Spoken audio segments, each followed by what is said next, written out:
What is up, Knicks fans? Welcome back to an episode of Fireside Knicks. I'm your host, Dylan Backer. It's been a while since a lot of you guys have seen my face on this channel, but I'm happy to say I'm back, and we're going to just dive right into some Knicks news. Now, the biggest storyline this offseason has been perhaps the whole center situation. Isaiah Hartenstein left in free agency for the Oklahoma City Thunder, so the Knicks were already in need of a center. They haven't really done much about it other than sign Precious Achiuwa, but now Mitchell Robinson is not going to be ready for the start of the season. SNY's Ian Begley reported earlier this week that it could be until December or January until he comes back to the starting rotation. That's a big blow for the New York Knicks. They're already, like I mentioned, they were already missing some center depth with Hartenstein's departure.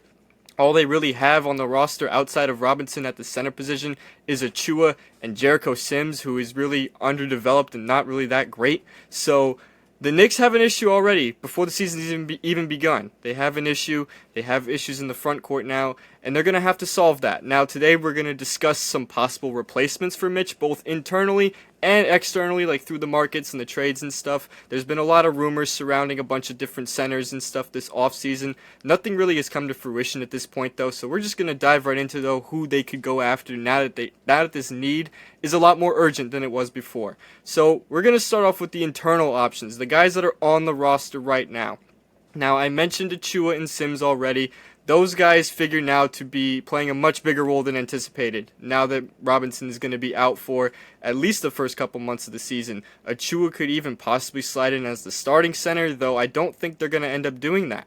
I think personally that Julius Randle is going to end up being the starting center on opening night. Now, I know nothing's really confirmed yet if he's going to even be ready for the start of the season, but Tom Thibodeau did say earlier that Julius Randle is healthy and that he should be ready to go for training camp, though I have also seen from numerous other reports that he'll be a limited participant in training camp and in the preseason.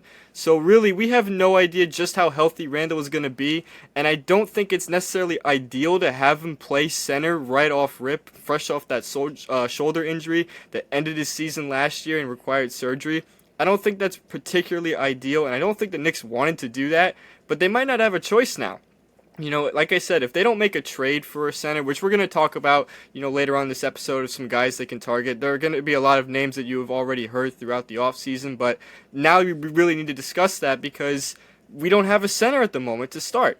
So we're going to look into that, but back to my point from before, I think Julius Randle is going to start opening night at the center position, and I think this is going to allow one of Dante DiVincenzo or Josh Hart to re-enter into the starting lineup. I figured that maybe they would give it to Hart because of the rebounding and the defense, but then again, with Bridges adding some size, both on the perimeter with his, length and all that stuff, I think that they might even put DiVincenzo back in the starting five because, he developed that great chemistry with Jalen Brunson in the starting five last season, had his best season of his entire career, hit the third most three-pointers. So that's a possibility. We could be looking at a starting five of Brunson, DiVincenzo, Bridges, Anunoby, and Randle 1 through 5. Now that's a good starting five. It is. It's a good starting five on paper. There's going to be some defensive concerns, I think, especially with Randle at the 5, but Anunoby would be guarding the taller players anyway, and he's proven he can do that. In Exhibit A, looking at the playoff series against the Philadelphia 76ers this past year,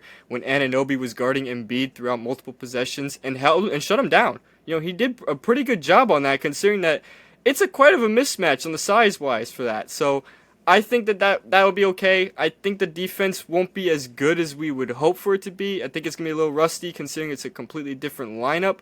But I think with Anunoby and Bridges out there, the big concern of, Randle can't guard at the 5 and all this stuff, I think we won't have to worry about that too much because we have those guys now. Now, if this was last season, then I would be very worried about it. Because, yeah, you have Anunoby, but you don't have Bridges. You have really one guy that can guard the taller guys outside of, of course, like Mitch and stuff. But it's not a concern, thankfully, now as bad as it would have been last year. But what I will say this, though, offensively, with Randle at the 5, yes, the Knicks' offense is going to look a lot better. Mitch has that kind of issue of floor spacing because he can't shoot or anything like that. Kind of clogs the paint sometimes, and the paint is where Jalen Brunson, Julius Randle, guys like that, that's their strength, right? Their strengths are inside the arc, not outside. They're great outside the arc shooters, don't get me wrong, but their strengths, I think you and I would both agree, is inside. Brunson's good with the mid-range, Randall's good in the post game, all that good stuff. Now, I will say, having Randall to, post up bigger defenders fresh off of shoulder surgery is definitely going to be a problem. I think it's going to be an issue. I'm kind of concerned about that because I'm a little worried about how the injury alone is going to affect Randall's play style, even if Mitch was healthy. But now that he's not, and Randall kind of has to take on a bigger role in a position that he doesn't have a whole lot of experience in. He's played the center position before in his career, but he's primarily been a power forward. So it's going to be a new look for him, especially on the Knicks, and I'm a little worried about it. I am. I'm not going to act like I'm not, but I've also been someone that's been very high on Julius Randle for quite a while, so I think ultimately he'll figure it out, but I think that it could take some time, and maybe he'll start the season off a little slow. Maybe he'll get going off rip. Who knows? I think it's going to be a big question mark to look at, though. I think it's going to be something to monitor as the season goes on because, quite frankly, we're not going to have Mitch for a while, so they're going to have to figure out this lineup one way or the other. They kind of don't have a choice. Now, as the other options internally that I've been talking about, I know I've mentioned Randall a lot as the starting five, which I still think that's going to be the case on opening night about a month from now. But I do think we're going to end up seeing Achua and Sims play a much larger role than it was anticipated. I said that at the opening, and I'm going to talk about it a little bit more now. Achua kind of figured to be the backup center at the moment because, they didn't acquire another center in a trade, or at least they haven't up to this point. And, Robinson would have been the starter. Achua as the backup, and then possibly even Randall getting some backup center minutes, as Tom Thibodeau had said earlier this offseason. But now, without Robinson, I think you're going to have to rely on Achua and Sims more, which could be problematic. I mean, Achua proved to be, someone that can be used a lot last season. He really played arguably the best basketball of his entire career last season, when he had to step in for the injured Knicks that were all over the roster, not even just Robinson out, but Randall was out, Anunoby was out. Everybody was out, basically. And Achua did step up. He had some great games. He showcased some good defense, was rebounding the ball well, but he's not a good floor spacer, so that's kind of an issue, and he struggles to kind of create his shots inside as well. So that's going to be a problem, and I'm worried about that too. If he, if he were to get significant minutes at center, how is that going to look with the rest of the guys on the floor because he can't floor space? I know that there's similar concerns with Mitch on that regard, but I'm a little worried about it with Achua more because Achua is not that same lob threat that Mitchell Robinson is. So we'll have to see how that works. I think the defense will be perfectly fine with Achua there, but who knows at this point. Now for Sims, a lot of people are expecting Sims to kind of take this big leap. Now, I don't really see it personally. I don't think Sims is going to exactly take this ginormous leap that some fans are saying that he's going to take because there'll be a growing opportunity for him. I think he has the potential to really grow into a bigger role and have, a breakout season or anything like that. I just don't see it with him though. Yes, he can switch. He's mobile on defense and he's able to switch on to smaller guys. That's a plus to his game, which I do like about him, and I think that can be useful in some spurts. However, offensively and in the rebounding game, it's a struggle. He struggled to get lots of rebounds. He struggled to really do much of anything on offense outside of some occasional lobs, but he doesn't really find his way to get even open into the paint sometimes. It's kind of just hoping that he's there in that lane and that somebody finds him, I guess. I mean, there's not really much you can do about him offensively, and that's what I'm worried about. I don't think he's really going to do much, but now he might even start some games. I'm not the head coach, so obviously I can't predict what the starting five is going to look like exactly. I know I've mentioned Randall will probably be at the 5, and I firmly believe he's going to be starting at center on opening night, as long as he's healthy and ready to go. But there could be some games where maybe Sims gets the nod at starting center. Because, the Knicks seem to like to start him at center for some reason whenever Mitchell Robinson was out in the past. And some games it worked all right. Other games it was a nightmare to watch. So we kind of just have to hope and pray that the guys we have on the roster can actually kind of contribute now with Mitch out and kind of step up. We've seen what the Knicks can do when players are hurt and they can kind of, have that next man up mentality. Last season, I think, was the greatest example of that, both in the regular season and in the postseason. So we'll have to see what happens with that, though. It's going to be interesting to watch, and I think really, ultimately, it comes down to, for whether the Knicks are going to make a trade or not, it comes down to how those guys are going to play. If, Achua and Sims really struggle in their playing time to start the year, or if Randall struggles to guard centers or play the 5 really well, I think they're going to have to make a move. I still firmly believe that they could make a move before the season begins. I think there's more urgency now to do such a thing. But with less than a month left before the season, I don't know how much time exactly is left for the Knicks to actually do anything about it. If they would have done something about it, I think they would have addressed that by now through the market, because they already needed a center to begin with when Hartenstein left. They didn't have a backup center, essentially. I mean, Achua was basically like their de facto backup center, but he's undersized. He's 6'8", and I don't think they want him to play center. I think they want him to be at the 4 as a backup 4 in a way. So now that I discussed the internal options, though, that the Knicks have, we're going to look at some of the external options, the guys that are on the market and stuff. It's a lot, like I said before, it's a lot of names that you've already heard, like Walker Kessler, Nick Richards, guys like that. And I'm going to talk about some of those guys. And I personally think that Walker Kessler is the perfect fit.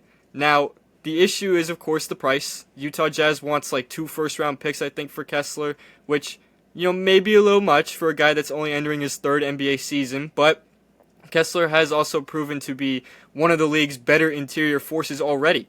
He is tied for the most blocks per game in the NBA in the last 2 seasons, and he's played 2 seasons in the NBA. He has 2.4 blocks per game since the 2022 season. The only other player in the NBA that has more, that played at least 100 games, so that's excluding Victor Wembanyama, who averaged like nearly 4 blocks a game last year. The only other player since 2022 that has played at least 100 games that averages the same amount of blocks as Walker Kessler is Brook Lopez on the Milwaukee Bucks. Now, the Knicks aren't going to go get Brook Lopez. I know there were some rumors floating around about that last year. They're not going to get Brook Lopez. Okay, Brook Lopez is staying where he's at, and I don't want him to get Brook Lopez anyway because he's much older, and I don't think it fits the timeline great. I think it's kind of a hasty move if they were to do that. Now, back to Kessler, though. I think he could be a really good fit. I really do. He's young, he's athletic, he's tall, he's 7 feet tall. I think he would really thrive under Thibodeau as well, a guy who's a defensive-minded head coach. I think he could be really good with the Knicks, and I think he would immediately become their starting center, and you could argue that he would be able to start anyway even when Mitch were to come back, or if Mitch were to be a part of that deal. Either way, I think he would be a good fit. Now, of course, I mentioned the price before, 2 first-round picks that the Jazz want out of him. That is much, so if the Knicks want to kind of lower that, threshold of the picks, maybe they could include like Miles McBride in the deal for that. Now, I know that might be a little unpopular among some fans because I know a lot of fans love Miles McBride, and I love Miles McBride too. But in this case, the need is way more urgent at center than it is at guard because the Knicks have a surplus of guards right now on the roster. You have Jalen Brunson, of course, who's starting, and you have Dante DiVincenzo off the bench immediately right there. But you also have a couple guys that may not be in the rotation currently, but can find a way. You have Cameron Payne, who is currently the 3rd-string guard, I believe. You have Tyler Kolek, who they just drafted, who could find his way into the rotation after an impressive summer league he had. And there's also Landry Shamet, who they just recently signed. He might find a way to crack a roster spot if they need more guard depth. So if they were to trade McBride for Walker Kessler, I think that would be a good way to do it. You can do like McBride and maybe a 1st-round pick or something like that for Kessler, and I think it would fill in a big need right there. You also have other options, though, if you don't want to go, fork over some 1st-round draft capital for a guy like Kessler. You can go after like Nick Richards, a guy from the Charlotte Hornets who's entering, I believe, his 5th season now in the NBA, but he just had like his most playing time he possibly had this past season with the Charlotte Hornets. I think he averaged like 26 minutes a game with them, which was by far the most action he had ever gotten in an NBA capacity throughout his career. He averaged, I think, something around 9 points and 8 rebounds a game. He's not as good defensively as Kessler. Kessler is one of the better interior defenders in the league. Arguably, he's arguably a top 3 interior defender in the entire NBA. Nick Richards isn't in that same category, but Nick Richards is also 7 feet tall. He's a lot younger. He would be a lot cheaper in the market, too, if the Knicks wanted to go get him. And, if we've seen anything from the past couple years of what Tom Thibodeau has done to some, low-key name centers, he gets the most out of them. You got guys like Isaiah Hartenstein, who just now got nearly $100 million because Tom Thibodeau. Tom Thibodeau is the reason Hartenstein got that money. He made those 2 years that he was with the Knicks were the best of his entire career. Before that, Hartenstein was bouncing around from team to team, and honestly, if it didn't pan out with the Knicks, I would question if he was even going to still be in the NBA at this point. But of course, thankfully for Hartenstein, it worked out. For us, it sucks that he ended up leaving, but I'm happy for him that he got his money and all that stuff. He deserved it. He played out of his mind this past season, so good for him on that. But back to my point, though, you have guys like that Thibodeau has proven to, flourish. So Richards, being as young as he is, and as with the amount of athleticism he has and all that kind of stuff, I I think Thibodeau could make him a really good piece. I really do. I think he can make him a strong piece in the rotation. I think he would be good as a backup too. Whenever Mitch were to come back, he could fill in as a starter while Mitch is gone, and then slide him into the backup spot whenever Mitch comes back. Because you probably wouldn't give up Mitch in a deal for Nick Richards. I don't think you would do that. But you have that kind of flexibility. I think too it rounds out your rotation. The Knicks like to play these 9-man rotations, but they might need to play 10 guys this year if they want to actually have legitimate matchups for everybody. And I think it starts with getting a backup center, and Nick Richards could be someone they go after if they don't want to give up as many first-round picks or any assets like they would have to if they went to go get Walker Kessler. While I think Walker Kessler is the perfect ideal fit, just given his play style and all that stuff, I think Richards is a good secondary option. Now, there are other options though. I know recently I think they were talking about Isaiah Stewart from the Detroit Pistons. Isaiah Stewart's a good player, but he's got his there's been times where it's kind of just been like, oh, is his character a little tough because he's had some run-ins with some players and stuff, but I don't think that's exactly a concern with the Knicks. I think they're looking more at his play style. He can space the floor. He's able to shoot a little bit. He's a good rebounder. All that stuff. A lot of traditional center stuff he's good at. He would cost, though, a little bit more than Richards, but probably a little less than Kessler. I think Stewart you might have to give up like 1 first-round pick for him, which it's something that most teams might be reluctant to do, but the Knicks do have picks that they can move, so maybe it wouldn't be so bad if they went ahead and did that. I'm not sure how I feel personally about getting Isaiah Stewart. I feel like if they really want to go all in, they can set the bar a little higher and go after a guy like I mentioned at the opening. I keep mentioning Kessler's name throughout this episode, but I really think he's the perfect fit personally. It's the price that worries me. It's the only thing. But with that being said, I mean, Isaiah Stewart is not a bad option either. I don't know exactly how much interest they have in him. I know it's been reported that they have a good amount of interest, but I don't necessarily know how much conversations they've had surrounding him.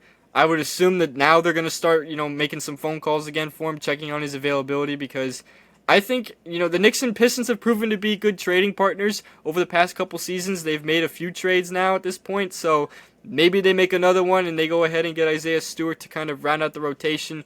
Again, same thing with Richards. You can kind of have him as your starting center while Mitch is out, and then decide if you want him to continue starting when he comes back, or vice versa. You have more flexibility, and you have, once again, a very deep rotation at that point. The Knicks rotation's already deep as it is, but you want it to be complete if you want them to compete for a title. And while I do still think that they can compete for a title with the rotation they currently have, even with Mitch out, I think you want it to be complete, though. You want it to have every position area addressed properly, and I think that they need to go ahead and do that with the center position now that Mitchell Robinson is out. Now, like I said, I mentioned the internal options at the opening with with Achua, Sims, and Randall, of course, and ultimately I think they're going to go that route to at least start the season. I think they want to kind of see how that center room is going to work together and how they're going to perform on the court before they go ahead and, move some assets for a player that maybe doesn't make it that much of a difference. We've seen in the past the Knicks are always reluctant to, shell out a bunch of assets. They didn't shell out a bunch of assets for Donovan Mitchell. They didn't they didn't go too hard on other players like that. So I don't think that they're going to be super hasty in making a massive trade. But at this rate, though, I would be very surprised if they don't make a trade at least for a backup center by like December or January. Really, I'd be a little surprised about that. I was a little surprised that they didn't make a move for one right now during the offseason. There's less than a week left until training camp starts. So at this point, I don't think they're going to make a trade before the start of the season. I think they're going to enter the season with the roster they currently have. I think that's what they're going to do. So however that works out, it will determine a lot going forward, but I'm skeptical, personally, of all this. I'm skeptical. I was already skeptical about, the backup center issue, even when Mitch was, considered to be ready for the start of the season, I guess if you want to call it that, before they officially said he was not going to be ready. I was already worried about the backup center stuff because we didn't really have much size back there. It's basically 3 guards and a power forward as our bench. Now that we don't have our starting center either, they have like no 7-footers on the roster. In fact, I don't even think Sims is 7 feet. So I think the only 7-footer they even have is their rookie Ariel Hukporti, which who I don't expect to crack the rotation. By the way, even with this depleted center room, I don't think he's cracking the rotation at all. I think he's just going to sit on the bench, kind of learn. This will be his development year. But with that being said, you want to get some size if you want to defeat these guys, in the Eastern Conference. Eastern Conference is not going to be easy. Yes, it's the Knicks and Celtics that are pretty much top heavy in the East, and maybe the Philadelphia 76ers right behind them. But, you can't sleep on the other teams like the Cavaliers, the Magic, the Heat, guys like that. They're going to be sneaky. They might not be as good. They're going to be sneaky, though. And you want to be able to match up for all these teams and not just worry about one team. And I think that the Knicks need to do something badly to address the center room. I really do. Whatever they're going to do will be interesting. There's other options, of course, they can survey on the market. I know Clint Capella is a name that's been mentioned. DeAndre Ayton is another name that's been mentioned, even though I'm not so sure I want to get either one of those guys. I think Ayton especially is a good player, but the contract is such a turnoff for me. It's a 4-year, $133 million contract, which would probably mean that you would have to get rid of another big contract in order to make a move for a guy like him. And I don't think it's worth doing that at all. I really don't. I think that would be such a rushed move, if anything. So I would pass on that. Clint Capella I can maybe consider, but his age and stuff like that is another thing that I'm skeptical about. But those are things that we can look ahead to and see if they're really, because in my opinion, I don't know if any of that's going to come to fruition at any point. So if it does, then we'll discuss that way more. But until then, we kind of just have to hope and pray that this center room actually, gives us some quality minutes at the start of the season until Mitchell Robinson comes back. There was concern about Robinson's injury from the start. A lot of people were worried about his injury history even during this offseason, questioning, if he gets hurt again, is he really the answer long term? Now that he's missing the first 3 months, I'm sure that conversation is going to continue to spark whether or not Mitch should be the long-term solution at center. I think Mitchell Robinson is a fantastic player. I really do. I think he plays really well under Tom Thibodeau. He's one of the best interior defenders in the league, one of the best offensive rebounders, if not the best. And, I think this injury hurts him more than you guys think. He wants to be out there and play. He wants to contribute to his team. He tried to battle through injuries during the playoffs last season, and he just couldn't do it. You got to feel for the guy. I feel awful for him. I want to see him back out there. It hurts from a team standpoint seeing him constantly on the shelf, especially in a situation like this now where we don't have an Isaiah Hartenstein to come in and just replace him like that. We have to find different ways to kind of replace his production, which is not going to be an easy task because they don't have the same kind of tools and stuff like that to really do that. But with that being said, guys, I hope you guys enjoyed this video. I know it was a little long, but I think this is an important conversation to have. Let us know what you guys think about this whole situation in the comment section below. And let me know if there's any particular names that I missed that the Knicks should go after. I know I named a decent amount of players, but some of them you've already heard. So if there's some of them that that I haven't been talking about, bring it up in the comment section below. We would love to talk about it with you guys. But until then, we'll see you guys in the next episode of Fireside Knicks. Peace out.